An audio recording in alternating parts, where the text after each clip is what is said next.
住在北京农村的生活，要衣服会发光呀！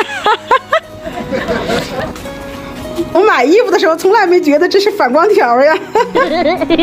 赵爷，走吧，把灯开开，看咱家还能瞎火呢。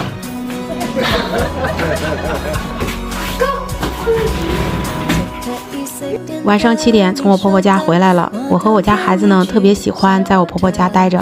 像我公公和我老公上班呢，一走就是一整天，家里就剩我们3个人了。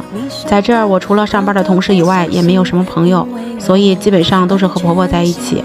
有时和婆婆一起去村口买个东西，再听听婆婆说她以前刚嫁过来的事儿，这一天很快就过去了。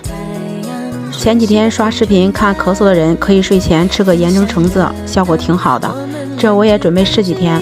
我们俩咳嗽倒不是很严重，只是偶尔有点轻咳。正好家里也有橙子，就想着试试看看管不管用。孩子在屋里看会儿书，我先把橙子给洗一下。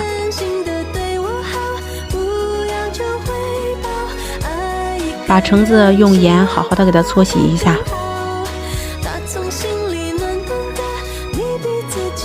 橙子洗好之后，在橙子的顶部把橙子给它切开，再撒点食用盐，用牙签给它戳一下，最后给它封上，放在锅里蒸就可以了。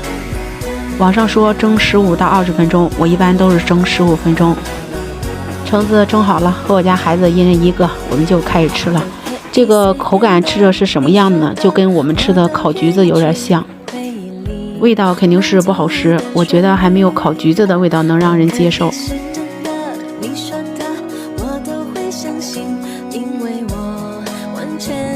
这8点了，我家老公下班也回来了。